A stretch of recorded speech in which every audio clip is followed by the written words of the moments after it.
अस्सलाम वालेकुम एवरीवन, कैसे हैं आप सब। उम्मीद है सब ठीक होंगे। अब आज मैं लाई हूँ आपके लिए new recipe, very useful recipe for summer. इसके बहुत ही बेनिफिट हैं, 100 से ज़्यादा बेनिफिट। ये समर ड्रिंक आपकी बॉडी में इम्प्रूव डाइजेशन करता है, एड्स डायबिटीज़ के लिए भी अच्छा होता है। डायबिटीज़ पेशेंट जो हैं वो शुगर की बजाय गुड़ भी यूज़ कर सकते हैं। प्रोटेक्ट द लीवर, ये आपके मैदे की गर्मी को भी ख़त्म करता है। स्ट्रेंथ द हार्ट के लिए भी अच्छा होता है। Aids lower cholesterol and strength your immune system को भी आपके बेहतर करता है। इसके बहुत ही फ़वाइद हैं, एक दफ़ा इस गर्मी में बनाएं और दुआओं में याद रखेंगे मुझे।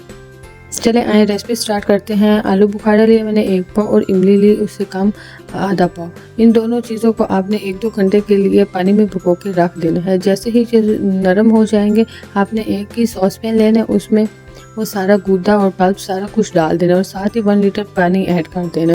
पानी डालने के बाद आपने चीनी डालनी 250 ग्राम्स और 1 टेबल स्पून काला नमक डाल के मिक्स करके कवर करके अच्छी तरह साथ ही 1 चम्मच सफ़ेद ज़ीरा डाल लें। मुझे बाद में याद आया था मैंने देर से डाला। आपने चीनी के साथ ही सारी चीज़ें डाल के अच्छी तरह पका लेनी हैं। अगर आपको मेरी वीडियोस पसंद आती हैं तो मेरे चैनल को ज़रूर लाइक किया करें, अपने फ्रेंड्स को भी शेयर किया करें और उन्हें भी कहा करें कि मेरे चैनल को लाइक करें, सब्सक्राइब करें और अपने फेवरेट ड्रिंक का ज़रूर बताया करें कौन सा आपका फेवरेट ड्रिंक है। जब ये मिक्सर थोड़ा गाढ़ा सा आपको फील हो तब ये आप छानी की मदद से छान लें सारा और गुठलियाँ अलग कर लें।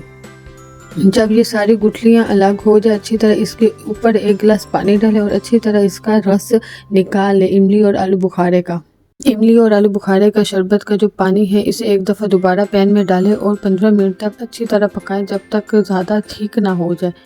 15 मिनट अच्छी तरह हाई फ्लेम पे पकाने से ये थिक हो जाएगा और आपका इमली और आलू बुखारे का शरबत रेडी है।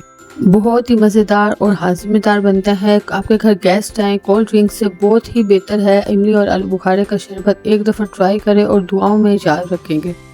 आप ये सारा लिक्विड इमली और आलू बुखारे का शरबत का जो पानी किसी एक बोतल एयरटाइट बोतल में डाल के सेव कर सकते हैं। फिर हाफ गिलास इमली और आलू बुखारे का शरबत डालना है, फिर आइस क्यूब्स डालने हैं। आइस आप अपनी मर्ज़ी से डाल सकते हैं जितना आप चिल करना चाहते हैं इस शरबत को। प्लेन वाटर डाल दें और फिर अच्छी तरह स्पून की मदद से मिक्स कर लें और आपका इमली और आलू बुखारे का शरबत होम मेड शरबत रेडी है। और इंजॉय करें इस गर्मियों में ये इमली और आलू बुखारे का शरबत। वीडियो पसंद आई हो तो शेयर ज़रूर करिएगा। अल्लाह हाफ़िज़।